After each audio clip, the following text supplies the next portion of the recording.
Umiiyak si ate sa video na to kasi never daw siyang pinost kahit isang beses kahit na nagtagal daw sila nung partner niya. Yan nga, itaas ang kamay kung nakaka-relate. Ay, eto muna, i-flex ko muna yung Oxycure ha. Kita nyo yung mukha ko, medyo separate yung kulay sa leeg. Kasi nga, naglagay ako nito kasi meron ako mga pimples. Kakatapos ko lang nagbe-break out yung mga pimples ko and acne. Kaya ito yung pinakamadaling solution para matuyo yan. Nasa basket ko, bestie.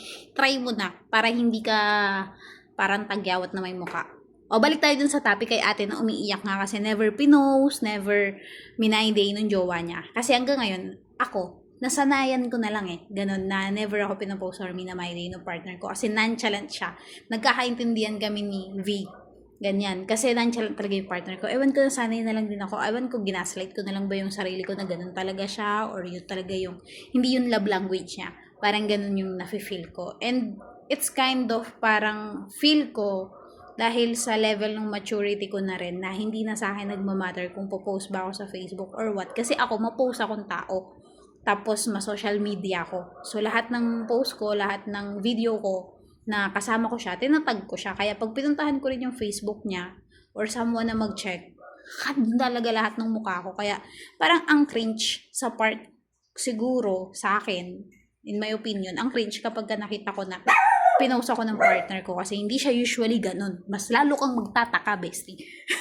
Pag kami na-hibay ka or pinost ka, lalo ka pang mag-overthink kasi bakit? Ever since, di naman niya ginagawa, but all of a sudden, bigla na lang. So, cringe, diba? Pero, yeah, hindi ko rin maintindihan kung bakit ganun sila. Pero nung nililigawan ka, no, halos ipagsigawan sa buong mundo na nililigawan ka niya. Pero nung naging kayo na, hindi ka naman namamayday or what? Sa bagay, iba kasi nung nililigawan ka, parang in public yun, parang nakikita ng mga tao talaga, so parang pinaglalandakan ka talaga. But in social media, yeah, I don't know nga pero naiintindihan ko yun si ate and I think kung talagang nonchalant type yung partner mo kagaya nung sa akin, gaslight mo yung sarili mo na okay lang kasi hindi naman siya talaga ma-post. Kasi parang ang pangit naman na ipilit mo hindi ka rin naman mas-satisfy kasi parang ipinilit mo lang tapos parang pilit. So, hindi ka rin magiging masaya kasi hindi genuine yung pagpo-post niya sa'yo. Tapos, kung ma-post naman yung partner mo, bakit? Or baka may mga circumstances. Yeah, meron pa rin mga excluded. May mga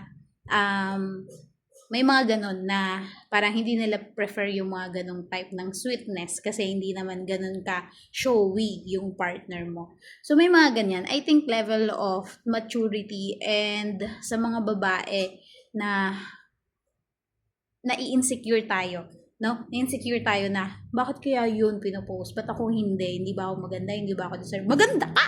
Deserve mo! Deserve mong umalis sa relasyon na yan.